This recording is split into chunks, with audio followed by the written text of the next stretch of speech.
Take a deep breath because there is light at the end of the nano tunnel.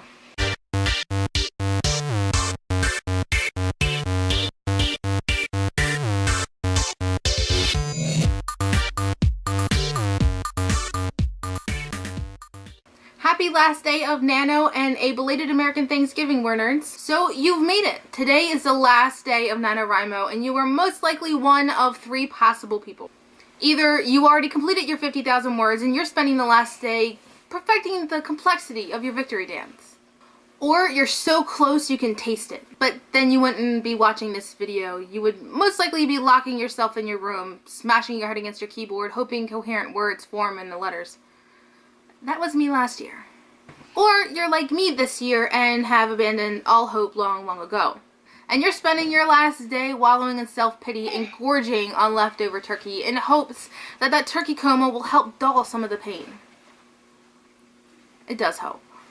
In all seriousness, if you didn't win Nano, suck it up, Buttercup, because there's always next year or even next month. You can do your own personal NaNoWriMo any month of the year. You can do it by yourself, you can band together with a couple other writers, encourage each other. It doesn't just have to be November. I may not have won NaNoWriMo this year, but I did learn that writing in a new genre, in a new point of view, during NaNoWriMo does not equal victory for me. And I know, we probably sound like a broken record at this point, but that just drives home the importance of this gold nugget of advice. Refrain at all costs from sending out your Nano project to agents just yet. I know the thrill of writing the end to a story is exhilarating, but don't drive that adrenaline off a literary cliff because your manuscript will crash and burn in a pit of sadness at the bottom. You rushed to put that 50K on paper, and this is only your first draft. Your story still has a long way to go, but that is a video for a different time.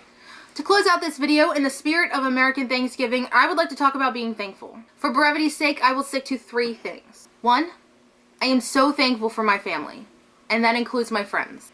I know that you probably don't want to hear this now, but as much as your parents drive you crazy, they only want what's best for you. They have your best interests at heart, and when you grow up and look back, you'll realize that they were right more times than they were wrong. Be thankful for every moment they drive you crazy because that's just their parental way of saying I love you.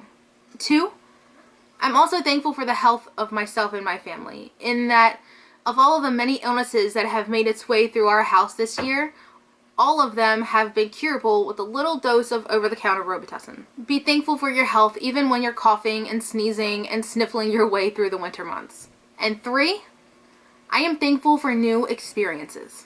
This was kind of a big year for me. For those of you that don't know me, I was a very different person this time last year. This year, I sucked it up and threw myself out of my comfort zone, and I participated in Gishwhes. For those of you that don't know what that is, it stands for the greatest international scavenger hunt the world has ever seen. And basically, you form teams of 15 people from all around the world, and you get a list of, this year I think it was 105 items.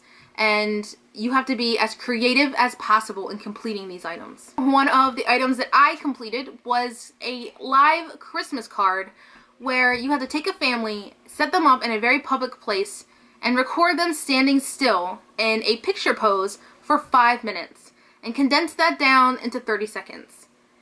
Now, this involved myself, my husband, my brother, and my in-laws trekking our way through downtown Baltimore with pieces of artificial Christmas tree, Christmas decorations, Christmas sweater, get up, the whole 9 yards in the heat of summer. It was by far the most bizarre thing that I have ever done, and I enjoyed every second of it. Another item that I did was I had to make a wig out of my own hair and wear it. I'll put links to both videos in a box below. You'll have to let me know what you think. Slowly, that experience started to break the shell that I put myself in. In October, I decided to submit a short story to the Dark Carnival Showcase hosted by Pen & Muse. I am going to submit a short story for the 12 Days of Christmas Showcase for next month. I sang karaoke for the first time in my life a couple weeks ago at a birthday party. And then a series of events would have never occurred for me to be a part of this amazing channel. Thank you from the bottom of my heart for tuning into our videos every week. It really means a lot. Leave a comment below telling me what you're thankful for. And also tune in this Sunday at 7 p.m. Eastern Standard Time for our live chat where we will be talking about diversity in young adult literature. Stay classy.